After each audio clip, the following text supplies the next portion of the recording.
अस्सलाम वालेकुम। Lecture 44 start कर दिया जी हमने। अच्छा जी, अब ये आपने मैंने कहा था यहाँ से रीड ओनली करना है आपने, ठीक है। ये मैंने आपको इलस्ट्रेशन 7 करवाई थी, तो ये रीड करना है आपने, इसको रीड ओनली करना है एक बार, जस्ट एक दफ़ा रीड ओनली करना है, जस्ट एक दफ़ा करना है, ठीक है।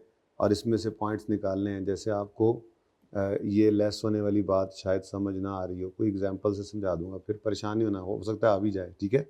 और उसके बाद आपने इसको रीड करने के बाद ये इलस्ट्रेशन 4 से लेके इलस्ट्रेशन 9 तक ये आपने करनी है, खुद करनी है। बात बहुत आसान है, मुश्किल ज़रा भी नहीं है, लेकिन मैं इनको हर लेक्चर के साथ एक एक दो दो करके डिस्कस करता रहूँगा, क्योंकि अभी मेरा दिल ये है कि हम कंसोलिडेशन को स्टार्ट कर दें, ताकि कंसोलिडेशन शुरू हो जाए। तो कंसोलिडेशन के 1 2 3 सवाल कर लें। इस तरह से रोज़ाना हम हर लेक्चर में इसको साथ साथ करते रहेंगे। और अब ये जो पेंडिंग है IFRS 15 की बाकियात थोड़ी बहुत, या IFRS 5 है, इसको हम फिर ऐसे ही थोड़ा थोड़ा करके करेंगे, ताकि हमारा ये मेन काम जो है, क्योंकि आपको पता है जिस स्टैंडर्ड के पीछे हम पढ़ जाएं फिर उसी के पीछे ही पड़े रहते हैं। तो ये कंसोलिडेशन को अब हम पहली प्रायोरिटी पे रख लेंगे, क्योंकि अब हमारे पास यही आखिरी कोई 6-7 लेक्चर्स हैं जिनमें हमने कोशिश करके इसको कवर करना है।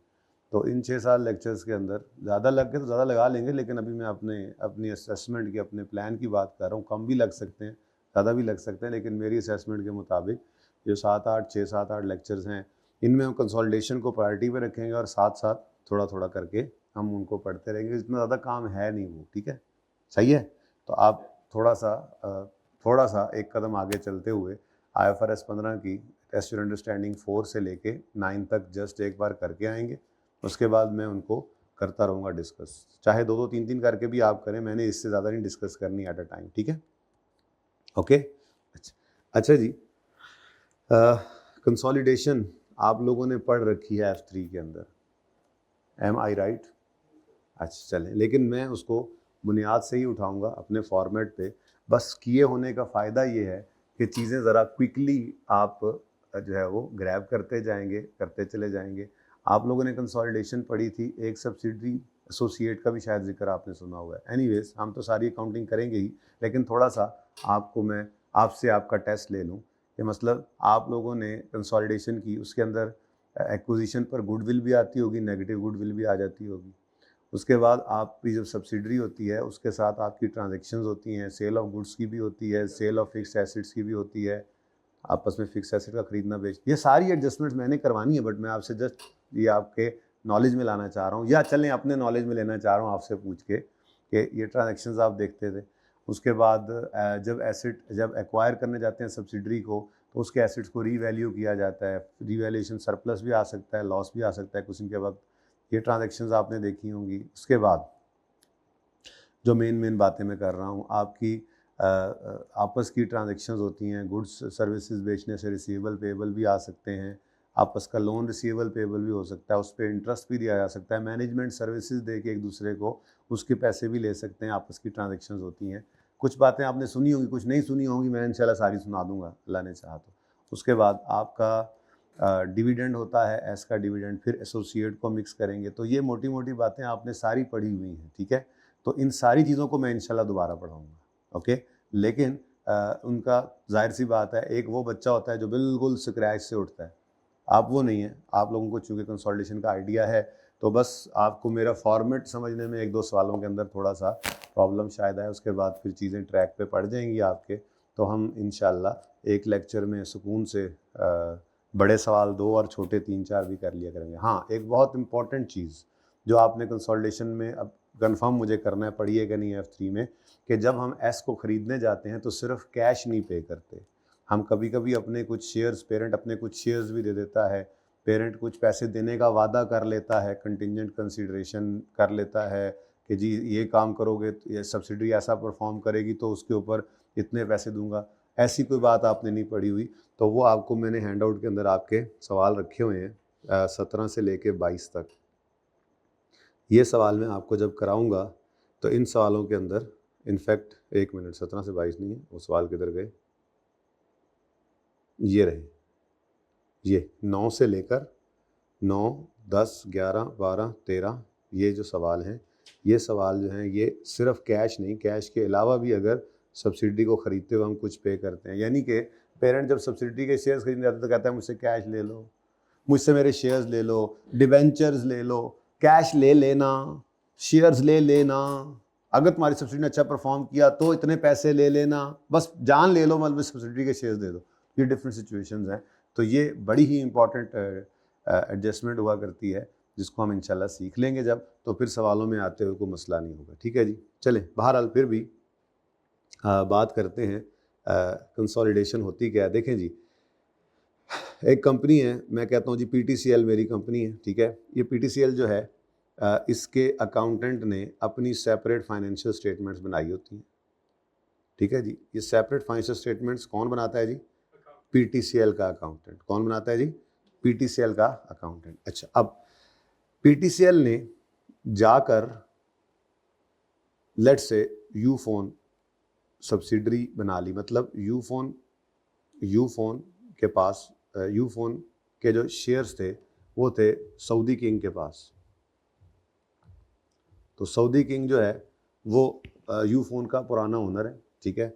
PTCL वाले गए और PTCL वालों ने जाकर सऊदी किंग से बारगेनिंग की और सऊदी किंग से जाकर सब्सिडरी के शेयर्स खरीद लिए। ये सऊदी किंग बैठा हुआ है SK, ठीक है।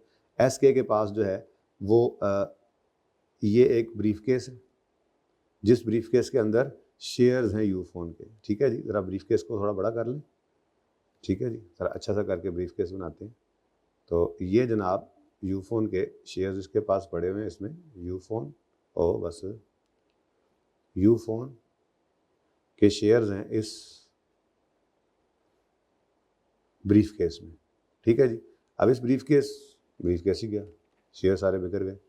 ये ब्रीफकेस सऊदी किंग के पास पड़ा हुआ है, ठीक है। अब यूफोन का पुराना ओनर कौन है? सऊदी किंग, ठीक है। PTCL ने कहा ये शेयर्स हमें दे दो, ठीक है, और बदले में हमसे कैश ले लो। बदले में हमसे क्या ले लो?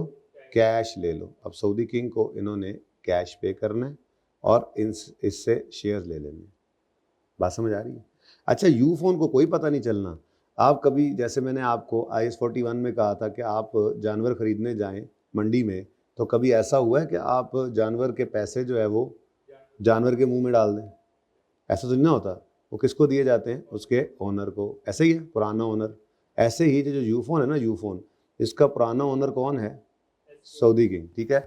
सऊदी किंग से शेयर्स लेकर PTCL ने कैश उनको देने। अच्छा, अब एक तो ये है कि 100% शेयर्स सऊदी किंग के पास ही थे, ठीक है। तो 100% शेयर्स PTCL ने ले लिए, तो यूफोन अब PTCL की ओनरशिप में आ गई। यूफोन को कोई पता नहीं होता क्या चल रहा है, वो तो मालक बदल गए, उधर से शेयर्स गए, उधर से कैश आ गया, ठीक है। तो PTCL पैसे देकर शेयर्स ले लेता है, तो PTCL अपनी सेपरेट फाइनेंशियल स्टेटमेंट्स में एंट्री पास करेगा इन्वेस्टमेंट इन S डेबिट कैश क्रेडिट। फिलहाल मैं कैश ही कह देता हूँ, ठीक है जी, कि 50 रुपीज़ का 50 मिलियन के ये शेयर्स हमने खरीद लिए, ठीक है। बात समझ आ रही है? अच्छा, अगर 100% शेयर सऊदी किंग के पास नहीं है, बल्कि लेट्स से 75% शेयर्स हैं, तो अगर 75% शेयर्स हैं तो बाकी शेयर्स फिर किसके पास हैं? हम कहते हैं जी बाकी share let's say Imran Khan के पास है, ठीक है। तो इमरान खान के पास सिर्फ 25% शेयर्स हैं। हमने कहा इमरान खान तुमने अपने शेयर्स बेचने हैं? उसने कहा नहीं। हमने कहा ठीक है। अब सऊदी किंग के जाने के बाद यूफोन के जो ओनर्स थे वो चेंज, ओनरशिप स्ट्रक्चर क्या हो गया? चेंज हो गया। अब यूफोन का नया ओनर 75% शेयर्स का नया ओनर कौन बन गया? PTCL, ठीक है जी। PTCL अब 75% शेयर्स को होल्ड कर रहा है। सऊदी किंग को हमने कैश दे दिया था, ठीक है, और शेयर ले लिए थे, तो 75% शेयर होल्डिंग किसके पास आ गई जी? PTCL के पास। और इमरान खान जो है उसके पास अभी भी कितना मौजूद है? लेकिन इमरान खान जो है अब वो कंट्रोल नहीं कर सकता, इसलिए इसको कहा जाता है नॉन कंट्रोलिंग इंटरेस्ट। क्या कहा जाता है जी? नॉन कंट्रोलिंग इंटरेस्ट, यानी NCI। ये पढ़ा हुआ है आपने? तो इसको मैं बस ये करूँगा कि जिस सवाल उठाऊँगा उसमें NCI भी मौजूद होगा। मैं ये नहीं कर रहा कि मैं ऐसे सवाल उठा रहा हूँ जिसमें 100% शेयर होल्डिंग हो, ठीक है ना, क्योंकि आपको इस चीज़ का पता है। अब ये PTCL से शेयर्स लेकर कैश भी देगा, यूफोन ये सऊदी किंग से शेयर्स लेकर PTCL उसको कैश भी दे सकता है, अपने शेयर्स भी दे सकता है, डिबेंचर्स भी दे सकता है, कैश देने का वादा भी कर सकता है, शेयर्स देने का वादा भी कर सकता है। तो ये सारी कंटिंजेंट लायबिलिटी होती है, ये सारी पॉसिबिलिटीज़ जो हैं वो मौजूद हैं, ठीक है। लेकिन फ़िलहाल हम सादा बात से काम शुरू करते हैं। एनीवेज, PTCL जो है, PTCL का की सेपरेट फाइनेंशियल स्टेटमेंट्स बनाएगा PTCL का जो है वो अकाउंटेंट, और यूफोन की सेपरेट फाइनेंशियल स्टेटमेंट्स बनाएगा यूफोन का अकाउंटेंट। ये सेपरेट फाइनेंशियल स्टेटमेंट जो हैं ये फिर यूफोन का अकाउंटेंट भेजेगा PTCL के अकाउंटेंट के पास, और PTCL का अकाउंटेंट, पेरेंट का अकाउंटेंट, एक कंसोलिडेटेड फाइनेंशियल स्टेटमेंट्स बनाएगा। कंसोलिडेटेड फाइनेंशियल स्टेटमेंट्स के अंदर वो कंबाइन कर देगा P और S को, पेरेंट और सब्सिडरी को, using acquisition method. Using acquisition method का मतलब होता है लाइन बाय लाइन एडिशन। आपने ये पढ़ा होगा कि P plus S, P plus S, P plus S, सारी चीज़ों को आप ऐड कर देते थे, ठीक है जी। तो अब हम इसकी अकाउंटिंग को स्टार्ट करते हैं। आपके सामने क्वेश्चन नंबर 1 है जिसमें रिक्वायरमेंट है consolidated statement of financial position बनाएं एज एट 30 जून 2014। देखें जी, अप्रोच क्या होगी, मैं आपको बैलेंस शीट से सारी कंसोलिडेशन सिखाऊंगा। जब सारी कंसोलिडेशन आपको बैलेंस शीट में आ जाएगी, जितनी एडजस्टमेंट्स हैं सारी आ जाएंगी। जैसे पहले सवाल के अंदर सिर्फ गुडविल है, दूसरे सवाल के अंदर आपस की सेल परचेज भी आ रही है, तीसरे सवाल के अंदर जाके एसेट, जब सब्सिडी को ख़रीदने गए तो उसके एसेट्स की फेयर वैल्यू बुक वैल्यू बराबर नहीं है, रीवैल्यूएशन आ रही है। उसके बाद फिर ये चीज़ें, सरप्लस भी है तो लॉस भी आ रहा है, ये चीज़ें जो हैं वो इकट्ठी होना शुरू हो गई हैं। फिर आहिस्ता आहिस्ता यहाँ पे फिक्स एसेट भी बेचने की बात आ रही है, यानी कि हर ट्रांजैक्शन अलग अलग है। एस के डिविडेंड की बात आ रही है। तो यहाँ पे कहीं पे जाकर फिर आपकी ट्रेनिंग हो जाएगी। फिर ये काम जो है 8 में जो हो रहा है, ये 9, 10, 11, 12 में आपको सिखाऊंगा, 13 में। तो उसके बाद फिर इनकम स्टेटमेंट शुरू हो रही है। फिर इनकम स्टेटमेंट थोड़ी सी सिखाकर उसके बाद फिर आपको मैं कंबाइंड सवाल करवाऊंगा, जिसके अंदर वो दोनों चीज़ें बनवाएगा आपसे। इससे फिर आपको वो तरतीब सामने आ जाएगी कि अगर अकेली, क्योंकि अगर अकेली बैलेंस शीट मांगे तो बैलेंस शीट बनाना हमने सीखी हुई है। अकेली इनकम स्टेटमेंट मांगे, दोनों मांग ले, दोनों भी बनाने आते हैं, लेकिन वो एक मांगता है नॉर्मली। तो फिर अगर सिर्फ इनकम स्टेटमेंट मांग ले तो बच्चे को मसला होता है। लेकिन हम इस अप्रोच में कंबाइन वाले सवाल करेंगे कि हम पहले सिर्फ बैलेंस शीट करके फिर उसको साइड पे रख दिया करेंगे और फिर सिर्फ इनकम स्टेटमेंट बनाएंगे कंसोलिडेटेड, जिससे आपको आइडिया होगा कि अगर सिर्फ इनकम स्टेटमेंट बनानी पड़े तो क्या, एक आधा सवाल सिर्फ इनकम स्टेटमेंट का भी कर लेंगे, ठीक है ना। तो ये हमारा सफ़र है जिसको हमने आज शुरू करना है, ठीक है। तो 1 बाय 1 चीज़ें बढ़ती जाएंगी, लेकिन इन द मीन वाइल हर सवाल में कॉमन चीज़ें चूँकि रिपीट हो रही होंगी तो उनकी प्रैक्टिस बढ़ती जाएगी और वो पक्की होती जाएंगी। और फिर ये कंसोलिडेशन का सवाल भी एक ऐसा सवाल होगा इंशाल्लाह कि जो आप आएगा तो आपको 70% तक तो कम से कम मार्क्स देगा। और अगर आप ध्यान से पढ़ लेंगे, लेक्चर्स को कर लेंगे, तो इंशाल्लाह बड़ी उम्मीद है कि पूरे नंबर भी दे सकता है, ठीक है। तो शुरू करते हैं जी काम। रिक्वायरमेंट है प्रिपेयर करें consolidated statement of financial position as at 30 June 2014। अब देखिए जी, एक तरतीब है हमारी, जिस तरतीब को मैं पहले सवाल में बनाऊंगा, जैसे हर टॉपिक में चलता रहा, और आखिरी सवाल तक मैं इसी तरतीब पे चलूंगा, ठीक है। तो सबसे पहला काम हम क्या किया करेंगे, सबसे पहला काम हम बैलेंस शीट बनाएंगे, फॉर्मेट। तो क्वेश्चन नंबर 1 में कर रहा हूँ, ठीक है जी, जिसमें पी ग्रुप लिख दूं, फिर P group consolidated statement of financial position, पूरा लिखिएगा प्लीज आप पर्चे में। मेरा तो पर्चा पास है, मैं तो कर सकता हूं, ठीक है। अच्छा, जहां पे लगे ना कि ये बात समझ नहीं आ रही, जरा ये सर और बुनियाद से उठाएं, तो मैं बिल्कुल बुनियाद पे भी चला जाऊंगा, ठीक है ना। आपने बिल्कुल रिलैक्स होके बताना है। सिर्फ कैमरे को मैं नहीं पढ़ा रहा जी, मेरे सामने बच्चे बैठे हुए हैं, ऐसे बच्चे जिन्होंने F3 पढ़ा था, और बच्चों का ये कमेंट्स हैं, और कुछ बच्चे ऐसे हैं जो बगैर उसके पढ़े भी बैठे हुए हैं, कहीं और से एग्जामिनेशन ले गया है, इनकी कंसल्टेशन नहीं पढ़ी हुई, तो मैं उन सबको उठा रहा हूँ बेस से। और ये जो पढ़ के भी आए हैं बच्चे, इनका भी कहना ये था ऑनलाइन वाले बच्चों के 2-3 सवाल बस किए थे, उसके बाद बस 5-7 नंबर मुझे हमें लगता है पर्चे में आए होंगे। तो मतलब कि हमने जैसे चॉइस में छोड़ा होता है, इसको चॉइस में छोड़ा था, इसलिए बेगम हो जाएं। आपने थोड़ा बहुत अगर आपकी हेलो है इसके साथ, तो बहुत आसानी से चीज़ें समझ आएंगी। और अगर ज़िंदगी में पहली बार कंसोलिडेशन इधर पढ़ रहे हैं तो थोड़ा सा मेहनत ज़्यादा करनी पड़ेगी, समझ इंशाल्लाह फिर भी आएगी। ठीक है, अच्छा मैं यहाँ पर भी टी अकाउंट के अप्रोच से ही चलता हूँ, टी अकाउंट से मुझे पसंद है। ठीक है जी, अब consolidated statement of financial position की हेडिंग दी है सिर्फ, यहाँ पर हमारे एसेट्स, इक्विटी, लायबिलिटीज आ जाएंगे। ठीक है, यहाँ पर तो डॉलर्स में ही है। ठीक है, तो डॉलर्स के अंदर ये बन जाएगा सवाल हमारा यहाँ पे। उसके बाद वर्किंग वन हम करेंगे, वर्किंग वन हमारी फिक्स्ड होगी, इसने कभी चेंज नहीं होना, हमेशा इस वर्किंग में यही काम करेंगे जो आपके सामने आ रहा है आज। और भाई ये मार्कर ज़रा ना थोड़ा सा ताज़ा करवा दीजिएगा। और वर्किंग वन का नाम कुछ भी रख सकते थे आप, मैं इसका नाम रखता होता हूँ एडजस्टमेंट अकाउंट। क्या नाम जी? Adjustment account. आपने ऐसे ही पढ़ा हुआ? नहीं पढ़ा हुआ। आप जो गुडविल निकाला करते थे वो कैसे निकाला करते थे? एक वर्किंग करते थे जिसमें ऐसे करके स्टेटमेंट के अंदर एंड पे वही काम आपको करवाना है, करवाना टी अकाउंट में। बस उस टी अकाउंट का नाम क्या रख दिया हमने, आप इसको एंजॉय करेंगे इंशाल्लाह कि इस तरह से गुडविल निकल आई, सुभान अल्लाह, ज़बरदस्त हो गया काम। ठीक है, अच्छा अगली बात, दूसरी वर्किंग जो हमारी हुआ करेगी, फिक्स वर्किंग है, ये भी मैं नहीं बदलूंगा, मैं कभी वर्किंग वन को टू नहीं बनाऊंगा पहले से आखिरी सवाल तक। ठीक है, वर्किंग टू हम किया करेंगे जिसमें हम एस रिटेन्ड अर्निंग्स लिया करेंगे। आप इसका लेजर बनाते थे, ये भी स्टेटमेंट फॉर्म में करते थे। अच्छा चल, ये सारी स्टेटमेंट्स बस अब लेजर्स में कन्वर्ट हो रही हैं, तो इंशाल्लाह आपको वो जो डर था जिस तरह से शायद आपने चॉइस में छोड़ा था वो ख़त्म हो जाएगा, ये आपका फेवरेट टॉपिक बन जाएगा। और अगर आपको ये लगे कि नहीं जी समझ नहीं आई, ज़रा बुनियाद से उठाएं, तो कोई बात नहीं, मैं ये जो NCA की बात की है ना मैं इससे भी पीछे जा सकता हूँ, कोई मसला नहीं। 2 सवाल पकड़ेंगे, उसमें 100% शेयर होल्डिंग कर लेंगे, वहाँ से शुरू कर देंगे, no issue at all. Okay, बस आपने कंफर्टेबल रहना है। तो सब्सिडरी पहला सवाल है, इसलिए मैं बड़ा इसको सब्सिडरी रिटेन्ड अर्निंग्स लिख रहा हूँ, लेकिन आइंदा इसका नाम क्या हुआ करेगा? SRE। ओके, तीसरा जो मेरा लेजर बना करेगा उसका नाम होगा कंसोलिडेटेड रिटेन्ड अर्निंग्स। क्या नाम होगा जी? कंसोलिडेटेड रिटेन्ड अर्निंग्स, जिसका आज नाम कंसोलिडेटेड रिटेन्ड अर्निंग है। ग्रुप रिटेन्ड अर्निंग्स भी इसको कहते हैं, कंसोलिडेटेड या ग्रुप रिटेन्ड अर्निंग्स। प्यार से इसको हम आइंदा कहा करेंगे CRE। क्या कहा करेंगे जी? अब हर उस्ताद के अपने एब्रीविएशन होते हैं ना जी, ठीक है जी, तो पर्चे में एक बार ये लिख दें तो फिर जहाँ कहीं यूज़ करना पड़े वो भी कर सकते हैं। और चौथी और आखिरी फिलहाल पक्की वर्किंग जो है वो कौन सी है? वो होगी NCI। क्या जी?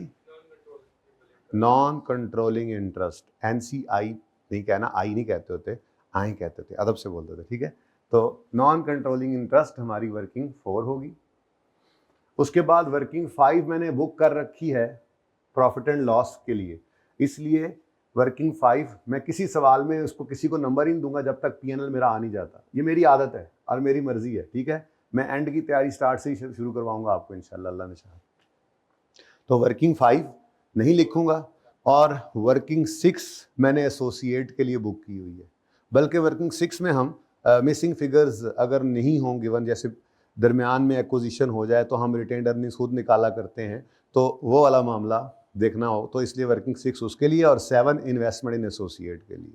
ये 7 वर्किंग्स मेरी बुकड हैं, इधर मैं कभी कुछ नहीं आने दूंगा। तो मेरे सवाल में जो रिक्वायर्ड वर्किंग होगी ना, आप गौर करोगे यहाँ वर्किंग 4 पड़ी है और वर्किंग 8 कर रहा है, बाद में पागल है क्या? वहाँ पागल हूँ मैं, ठीक है, ऐसे ही है। ठीक है ना, ताकि करते करते करते करते वर्किंग 6 आए किसी सवाल में 7 आ जाएगी, PNL आ गया तो वर्किंग 5 भी आ जाएगी, और वो पक्की पक्की रहेंगी। ठीक है, कोई इसमें मसला तो नहीं, मुझे ऐसे ही रट्टे लगे हुए, मैंने ऐसे ही करना है, अब जैसे मर्जी सोचते रहो। ठीक है, ओके। तो नॉन कंट्रोलिंग इंटरेस्ट,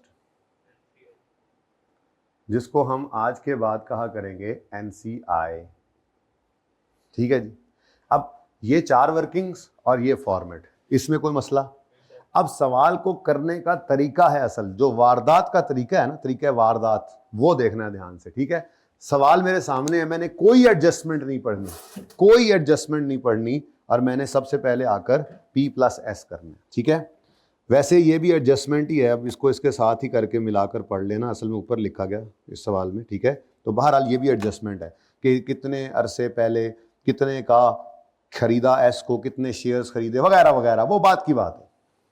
तो सबसे पहला काम क्या करेंगे, ये देखें, P plus S, P plus है ही कोई नहीं, S P plus S, P plus S, P plus, नहीं ये नहीं करना, ये नहीं करना, इसका तरीका और है, ठीक है। अब शुरू करते हैं जरा, पेरेंट और सब्सिडरी के प्रॉफिट पीपी को क्या कर दें, तो ये देखें जी, property plant and equipment, PP ना लिख देना परिचय में, ठीक है। प्रॉपर्टी प्लांट इक्विपमेंट, भाई साथ साथ नोट नहीं करना, साथ साथ नोट नहीं करना, पहले एक बार देखें, मैं फिर पॉज लूंगा, फिर आपने नोट करना है, ठीक है। एक दो दिन सवाल इस पे करके फिर रजिस्टर पे फिर आपने अपना लैपटॉप खोल लेना है, ताकि साथ साथ इसका टेस्ट भी चलता रहे, इसकी प्रैक्टिस भी करती है, ठीक है। कैलकुलेशन अब आपने करनी होगी, लेकिन फिलहाल पी कितना है, पी का पीपी, हाँ 105, एस 78, इसको अभी बंद नहीं करना, इसमें एडजस्टमेंट्स आया करेंगी, ठीक हो गया।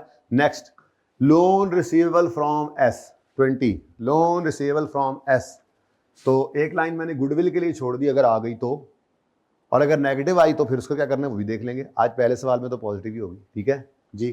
तो क्या है जी, लोन रिसीवेबल फ्रॉम एस 20, बस यही है, अकेला ही है, ठीक है। नेक्स्ट, इन्वेस्टमेंट्स 40 प्लस 10, कर दो अभी, लिख दो अभी सिर्फ P प्लस एस, तो इन्वेस्टमेंट्स 40 प्लस 10। अच्छा, इसकी बेस में जाने की जरूरत तो नहीं है कि बैलेंस शीट में, एक की बैलेंस शीट में दूसरे की बैलेंस शीट में कैसे चीज आई होगी, फिर उसको कैंसिल करना, इतना तो आइडिया है ना, कैंसिलेशन थोड़ी वो 4-5 नंबर की जो आपको उम्मीद थी, तो यही किया होगा आपने, आपस का रिसीवेबल पेबल कैंसिल करना, ठीक है। हारे से तो R2 में पढ़ा हुआ है कंसोलिडेशन को, खैर मैं तो आपको टारगेट रख के कर रहा हूँ। नेक्स्ट इधर आओ। अच्छा जी, उसके बाद नॉन करंट एसेट्स खत्म, मतलब करंट एसेट्स भी खत्म, करंट एसेट है नहीं शायद, जो भी छोटा सवाल है, असल में ना ये सवाल छोटे छोटे, आप कहोगे कंस्ट्रक्टिव रिस्पांस क्वेश्चन क्यों नहीं गिराया, बेटा उसमें सारी एडजस्टमेंट्स इकट्ठी होंगी, यहाँ पे स्टेप बाय स्टेप चीज़ें जो हैं वो मैंने आपको सिखानी है, एक एक एडजस्टमेंट एक एक सवाल में, तो ये छोटे सवाल हैं जो इंशाल्लाह 15-20 मिनट में एक सवाल होगा, एक कॉन्सेप्ट, जिसमें जैसे कि इस पहले सवाल में और दूसरा सवाल जो है, इन दोनों सवालों में आपको गुडविल का ट्रीटमेंट सिखाया जा रहा है। गुडविल है तो फिर दो सूरतें होती थी, NCI book value, NCI proportionate share देते हैं या एनसीआई को फेयर वैल्यू पर रखते हैं, ये दोनों अलग अलग चीजें, ठीक है। तो फिर हाँ सब याद कराऊंगा इंशाल्लाह, ठीक है। एनीवेज नहीं समझ आएगा तो फिर और बुनियाद पे चला जाऊंगा, नो इशू, ठीक है, रिलैक्स होकर बस समझना है। अच्छा, पेरेंट का शेयर कैपिटल जाया करता है फेस पे, सब्सिडरी का जाएगा वर्किंग वन में, ठीक है। तो पी शेयर कैपिटल आ गया पेरेंट का फेस पर, शेयर कैपिटल कितना है जी 65, और सब्सिडरी का शेयर कैपिटल इधर देखो किधर आ गया जी, असल में कितना 20, असल में एक बात ज़हन में रखो, मैंने सारी बैलेंस शीट को खाली करना है इधर, ठीक है। तो वहां से एसेट्स क्रेडिट होकर यहां पर डेबिट होते गए, वो अब खाली हो गया, ऐसे ही वहां से लाइबिलिटीज वगैरह क्रेडिट पड़ी हुई हैं, डेबिट करके यहाँ कहीं पे क्रेडिट करना था, तो वो क्रेडिट कहाँ पे कर दिया है, एस की रिटेन्ड अर्निंग्स और एस का कैपिटल वर्किंग वन में आना है, ठीक है। और ये इस वक्त नॉर्मली ये चेंज नहीं हुआ करता, बहरहाल यहाँ पर क्या आना है, शेयर कैपिटल, ठीक है जी। उसके बाद रिटेन्ड अर्निंग्स की बारी आती है, रिटेन्ड अर्निंग्स पेरेंट की 100 और सब्सिडरी की 40 है। अब असूली तौर पे तो ये यहाँ पे जानी चाहिए, यहाँ पे लिखना चाहिए रिटेन्ड अर्निंग्स, लेकिन ग्रुप की फाइनेंशियल स्टेटमेंट्स हैं तो सिर्फ पेरेंट की रिटेन्ड अर्निंग्स नहीं है, इसमें सब्सिडरी की भी रिटेन्ड अर्निंग्स है, इसका मतलब यहाँ पर आना है सीआरई में, किसने, कंसोलिडेटेड, लेकिन वो मुझे मिलना कहाँ से है, वर्किंग फ्री से। अब मेरी तरतीब है ये सवाल की, मैं एक बार ये लिखूंगा फिर मिटाऊंगा फिर दोबारा लिखूंगा, टेंशन नहीं लेनी, लेकिन क्योंकि तरतीब यही एंड तक चलनी है, अगर महसूस करते हो तो मैं इन चीज़ों के बगैर वाला सवाल ले आता हूँ, ये समझ आ रहा है, ओके डन, ठीक है जी। तो रिटेन्ड अर्निंग्स 100,000 कहाँ जाएगा, सीआरई में, यहाँ पे आकर मैं लिखूंगा सीआरई में आ गया पीआरई, पेरेंट की रिटेन्ड अर्निंग्स, ठीक है, और वो कितनी है, यहाँ पे हमेशा क्या लिया करेंगे, क्लोजिंग, कितना 100। नेक्स्ट है सब्सिडरी की रिटेन्ड अर्निंग्स, वो कितनी है 40, तो सब्सिडरी की रिटेन्ड अर्निंग्स में आ जाएंगी एसआरई, लेकिन कौन सी, क्लोजिंग, ठीक है, वो कितनी है। अब आप कहोगे इधर क्यों नहीं है, तो एक बात याद रखना, ये जो अकाउंट है ये डेट ऑफ एक्विजिशन पे खड़े होकर बन रहे हैं। वो जो आपकी जहां पे गुडविल वाली वर्किंग होती थी उसमें सारा कुछ क्या आता था, एक्विजिशन डेट वाला। बस यहाँ पे सिर्फ अकाउंट्स है, दैट्स इट। तो एक आधा दिन थोड़ा सा 1-2 सवालों में थोड़ा फंसेगा काम, लेकिन फिर जब चल पड़ेगा तो ऐसा चलेगा कि फिर जहां मर्जी ले जाओ उसको। ठीक है, अल्लाह ने चाहा तो। ये तो पहली बात है जी, सही हो गया। लास्ट में क्या आ रहा है, लोन पेएबल टू पी। अब जैसे यहाँ पर CRE आया है, यहीं पर ही क्या आया करता है, नॉन कंट्रोलिंग इंटरेस्ट, जो मुझे इंशाल्लाह वर्किंग फोर्स से मिलेगा, इसकी जगह छोड़ देनी है। तो असल में हम करते क्या हैं, substance over form. Substance over form का कॉन्सेप्ट सुना हुआ है? सब्सटेंस ओवर फॉर्म का कॉन्सेप्ट होता है कि हम सिर्फ लीगल फॉर्म पे नहीं जाते, हम सब्सटेंस को देखते हैं, रियलिटी को देखते हैं। अब जब हम शेयर होल्डिंग निकालेंगे तो हो सकता है NCI आ रहा है तो पेरेंट ने होल्डिंग तो सिर्फ 70-80% रखी हो, लेकिन अगर आप यहाँ पर देखें तो आपने ऐड तो 100% कर दिया है, 100% सब्सिडी को ऐड कर दिया है, जबकि हाँ, तो 100% ऐड करके हम शो करते हैं ये हमारा कंट्रोल है। सब्सटेंस ओवर फॉर्म ऐड 100% कर देते हैं और फिर ऐसे करके पेएबल टू, ये बेसिकली पेएबल टू NCI है। नॉन कंट्रोलिंग इंटरेस्ट क्या है, ये पेएबल टू इमरान खान है। तो सारा कुछ ऐड करके इमरान खान का हिस्सा अलग करके शो कर देते हैं कि जी ये नॉन कंट्रोलिंग इंटरेस्ट है। यहाँ पे हमने सब्सटेंस ओवर फॉर्म, तो ये होता है एक्विजिशन मेथड, ऐसे ही किया हुआ। बड़ी मेहरबानी, ठीक है। तो आगे आ जाओ जी। फिर क्या है जी, लोन पेएबल टू पी। सादा सवाल है, बाकी चीज ज्यादा है नहीं। तो लोन पेएबल टू पी 20। हाँ जी। अब सबसे पहली चीज जो अपेरेंटली ही नजर आ गई है वो क्या है, पेरेंट कह रहा है अपनी किताबों में रिसीवेबल फ्रॉम सब्सिडरी, सब्सिडरी कह रही है पेएबल टू पेरेंट। अब मामला पता है क्या है, असल में मामला ये है कि पेरेंट अलग था, इकोनॉमिक एंटिटी, सब्सिडरी अलग इकोनॉमिक एंटिटी थी। ठीक है जी, ये दोनों अलग अलग थे, लेकिन जब कंसोलिडेशन की बारी आई तो ये कंसोलिडेशन है, तो हम इसको फिर क्या कहते हैं, ये एक सिंगल इकोनॉमिक यूनिट है। क्या है ये, single economic unit, single unit. चलो,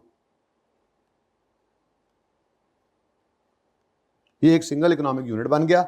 अब हम कह रहे हैं पेरेंट कौन है, वालिद, सब्सिडरी कौन है, बेटा। हम कह रहे हैं जी देखें बात ये है अंकल, बात ये है आपका आपस में हिसाब किताब बेशक घर में हो पड़ा, वो आपके आपस के हिसाब किताब थे, लेकिन जब एज अ होल आप बाहर किसी शादी में जाकर बैठे हुए हैं, खानदान की शादी में, तो वहाँ पे जाके आप ये कहें मैंने बेटे से रिसीवेबल करना है, बेटा कहे मैंने पेएबल करना है, तो ये मुनासिब नहीं लगता। अब कंसोलिडेशन के पॉइंट ऑफ व्यू से आप एक हैं, आप क्या हैं, एक हैं, तो आपस का रिसीवेबल पेएबल अब कर दें कैंसिल। घर में आप बेशक हिसाब किताब करें, ये खावंद है, ये बीवी है, खावंद कह रहा है रिसीवेबल फ्रॉम बेगम, बेगम कह रही है पेएबल टू खावंद। भाई ठीक है, घर में हिसाब किताब रखो, लेकिन बाहर बैठ के आप जब आपकी फैमिली की बात होगी तो एज अ फैमिली आपका कोई रिसीवेबल पेएबल नहीं है, हमने आपको एज अ फैमिली एक ट्रीट करना है। अब्बा और बेटा एज अ फैमिली एक ट्रीट हो रहे हैं, तो जब कंसोलिडेशन करते हैं, सेपरेट में तो बिल्कुल ठीक था, ये सेपरेट फाइनेंस बनी तो हुई है, इनमें सही तो है। पेरेंट क्या कह रहा है, रिसीवेबल फ्रॉम एस, सब्सिडरी क्या कह रहा है, पेएबल टू पी, बिल्कुल ठीक है, बिल्कुल ठीक है, सही है। लेकिन जब हम इनको कंबाइन कर देंगे, एक सिंगल यूनिट बना देंगे, तो उस केस के अंदर आपस का रिसीवेबल पेएबल क्या करना होता है, कैंसिल। तो फिर कंसोलिडेशन की एडजस्टमेंट है, मैं ब्लू कलर से कर लिया करूंगा, ठीक है। तो क्या कर दो, अब करेंगे क्या, हम पहले कहेंगे अंकल को, अंकल मुनासिब नहीं लगता, रिसीवेबल क्या मतलब, रिसीवेबल फ्रॉम एस, क्रेडिट करें। तो फिर अंकल ने कहा रिसीवेबल क्रेडिट कितने से, 20 से। तो फिर बेटा तो पहले ही तैयार था, बेटा तो पहले ही तैयार था, उसने फटाफट क्या कहा, हाँ हाँ हाँ हाँ हाँ हाँ पेएबल डेबिट वो तो खुश हुआ, तो डेबिट क्या हो गया, पेएबल टू पी। अब जब ये एडजस्टमेंट होगी तो क्या होगा, अब ये तरतीब से करना है, तरतीब से करना है, receivable from S credit, payable to P debit, receivable credit हो गया, पेएबल डेबिट हो गया। इसकी बुनियाद बनाने की जरूरत है या समझ आ रही है? जब इसने लोन दिया होगा तो इसने एंट्री की होगी loan receivable debit cash credit अपना, तो इसको लोन मिला होगा तो इसने एंट्री की होगी cash debit loan payable credit, इनकी अपनी अपनी फाइनेंशियल स्टेटमेंट में आ रही। इसके ऊपर इंटरेस्ट भी हो सकता था, लेकिन इस सवाल में माफी है, आ जाएगा तो वो देखेंगे, पेबल रिसीवेबल अगर उसका निकला तो वो भी कैंसिल कर देंगे। आपस का कोई भी रिसीवेबल पेबल हो क्या करते हैं, कैंसिल। कोई मसला? श्योर? ओके। अब ये एंड पे जीरो कर देंगे, वैसे अब एंड पे जाकर देखेंगे, ठीक है, एंड पे जाके ये जीरो करेंगे। आगे चलें, नेक्स्ट। अब एडजस्टमेंट्स को पढ़ते हैं। सवाल मेरा सारा खत्म हो गया। एडजस्टमेंट नंबर 1 क्या है? P acquired 2100 shares of S 5 years ago for, अब ये 36,000 क्या है? ये इन्वेस्टमेंट इन S है। अब ये अगर इन्वेस्टमेंट इन S है तो पेरेंट की किताबों में नजर आनी चाहिए, लेकिन पेरेंट किताबों में इन्वेस्टमेंट्स नाम की चीज नजर आ रही है। मतलब सब्सिडी ज्यादा नहीं भी हो सकती है, वो होगी तो बताएगा। छोटे मोटे शेयर्स भी तो हो सकते हैं, IFRS 9 वाली इन्वेस्टमेंट्स भी तो हो सकती हैं। अब बात समझ आ रही है? ठीक है, तो इसका मतलब इन्वेस्टमेंट इन S और बाकी होंगी अदर छोटी मोटी इन्वेस्टमेंट्स, ठीक है। तो S की इन्वेस्टमेंट सवाल ने बता दी कितनी है। अब ये 36,000 रुपये का हमने S खरीदा है। आमिर भाई 36,000 रुपये का हमने S खरीदा, आमिर भाई की आंख लगी। 36,000 रुपये का हमने S को खरीदा है। S को खरीदना है तो S के नेट एसेट्स को खरीदना है ना असल में। तो S के नेट एसेट्स कितने के थे, हमें कितने में मिले, यहीं से तो गुडविल निकलती है। इसका मतलब इन्वेस्टमेंट इन S की फिगर जो हुआ करेगी वो कहाँ जाया करेगी, वर्किंग वन में, ठीक है। अब एडजस्टमेंट अकाउंट, अब बेसिकली ये डेबिट साइड पे पड़ी है बैलेंस शीट के, पी की बैलेंस शीट से निकाल के कंसोलिडेटेड फाइनेंशियल स्टेटमेंट्स के लिए हम कहाँ लेके आएंगे इसको, वर्किंग वन में। तो वहां से क्रेडिट और इधर डेबिट, लेकिन वो मैं यहाँ पे ले आया हूँ ऑलरेडी, तो मैं यूं कर दूंगा यहाँ पे। ये दो तरीके होते हैं, मैं इस तरह से किया करता हूँ, माइनस कितना है 36 में 36 माइनस हो गया और यहाँ पे आके 36 लिख दिया हमने। अब कुछ लोग यूं करते हैं कि यहाँ पे डायरेक्ट ही क्या लिख देते हैं 4 + 10, वो भी ठीक है, पर मैं तो ऐसे करता हूँ एडजस्टमेंट नजर आए, ठीक है। तो हमने इन्वेस्टमेंट इन S की फिगर से वर्किंग वन को डेबिट करना होता है। अब वो फिलहाल कहाँ पड़ी हुई है, नजर नहीं आ रही, तो इन्वेस्टमेंट्स में ही पड़ी होगी। अक्सर सवालों में यूं कह देगा इन्वेस्टमेंट इन S, वो होगी ही वही, लेकिन इस सवाल में उसने फनकारी क्या लगाई, ये मुश्किल सवाल मैंने पहले ही डाल दिया आपको, कीपिंग इन व्यू कि आपने कंसोलिडेशन की हुई है, वरना ये चौथे पांचवें छठे सवाल में जाके मैं डाला करता हूँ, जिसको पहली बार जिंदगी में सिखा रहा हूँ कंसोलिडेशन, ठीक है। लो भाई, अब ये क्या आ गया जी, इन्वेस्टमेंट इन S। अब मामला पता है क्या होता है, मामला ये होता है कि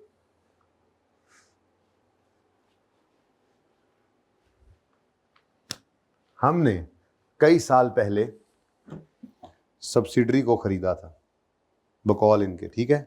तो इसका मतलब कई साल पहले, डेट ऑफ एक्विजिशन जो है 5 साल पहले खरीदा था, ठीक है। तो डेट ऑफ एक्विजिशन पे खड़े होकर सब्सिडरी का शेयर कैपिटल पता नहीं कितना था, रिटेन्ड अर्निंग्स जो हैं वो सवाल ने बताई हैं कितनी थी इस दिन, 7,000, ठीक है जी। तो शेयर कैपिटल और रिटेन्ड अर्निंग्स, वो कहता है जिस दिन खरीदने गए थे उस दिन at the time of acquisition retained earnings of S वर, इसका मतलब ये तो 7,000 है, ये एक्विजिशन डेट, ठीक है। उसके बाद 5 साल बीच में से गुजर गए और 5 साल गुजरने के बाद कंसोलिडेशन डेट आ गई है, ठीक है, 31 दिसंबर 2000, ओके 30 जून 2000 कर लो यार, ठीक है, 30 जून 2014। ये क्या है, ये कंसोलिडेशन डेट है, बैलेंस शीट डेट कह दो, कंसोलिडेशन इस दिन करने लगे हम, कंसोलिडेशन डेट कह दो। तो हमारी रिटेन्ड अर्निंग्स और शेयर कैपिटल का क्या हाल है ज़रा देखें, तो ये बैलेंस शीट में वही तो बता रहा है। तो वो कह रहा है कि शेयर कैपिटल S का 28,000 है और रिटेन्ड अर्निंग्स कितनी हो गई हैं, अब ये कितना है जी 28 और ये कितना है 40, 1000 में कर देना, ठीक है। आ रही कितनी है जी 40 और शेयर कैपिटल कितना है 28, ठीक है जी। अब क्वेश्चन पैदा होता है शेयर कैपिटल एक्विजिशन के दिन कितना था। नॉर्मली इसमें चेंज नहीं आया करता, ठीक है। तो अगर सवाल में ऐसी कोई बात ना कहे, ये नहीं आपके सिलेबस में, ठीक है, सवाल में ऐसी कोई बात ना कहे, सब्सिडी के नए शेयर्स इशू होने वाला मामला ना कहे, शेयर कैपिटल नॉर्मली सेम ही रहता है। चेंज जिसमें आता है वो रिटेन्ड अर्निंग्स ही होती हैं कि जब हम ख़रीदने गए थे तो हबीबी की जो ये सब्सिडरी थी ये 7 रुपये के प्रॉफिट्स कमा चुकी हुई थी, ठीक है जी। और जब हमने 5 साल मेहनत की तो अब हमने मेहनत करने से मज़ीद 40 पे इसको पहुंचाया, तो इसका मतलब 33 रुपये हमारी मेहनत से कमाए गए हैं। तो ये रिटेन्ड अर्निंग्स जो होती हैं इनको कहा जाता है प्री रिटेन्ड अर्निंग्स। अच्छा, आपस की बात है, शेयर कैपिटल को मैंने वैसे ही एक्विजिशन डेट पर यही लिख लिया था क्योंकि नॉर्मली ये चेंज होता ही नहीं, ठीक है। लेकिन रिटेन्ड अर्निंग्स जो क्लोजिंग है वो यहाँ पे आई है। इनमें से प्री को निकाल के इधर ले जाना है। 40 में से 7 के हमने पैसे देकर खरीदा था जबकि बाकी 33 हमने कमाई हैं, ठीक है। अब क्योंकि मैं टी अकाउंट में आ गया हूं तो टी अकाउंट के अंदर 7 को मैंने अगर इस 40 में से माइनस करना है तो क्या करूंगा, यहां पे माइनस करूं, ऐसे करूंगा नहीं। हाँ, वैसे तो कहीं एक दो जगह पे यहाँ पे मजबूरी के तहत हम कुछ करना पड़ा, ऐसा माइनस तो क्या करेंगे, वरना असूल क्या है, 40 में से 7 को क्या कर दो, निकाल दो, प्री रिटेन्ड अर्निंग्स है। ये इधर से डेबिट होकर इधर क्रेडिट हो गई। अब ये आ रही क्या आ गई, प्री। समझ आ रही है बात की, समझ आ रही है। डबल एंट्री सिस्टम चल रहा है, सारे के सारे डबल एंट्री चली है।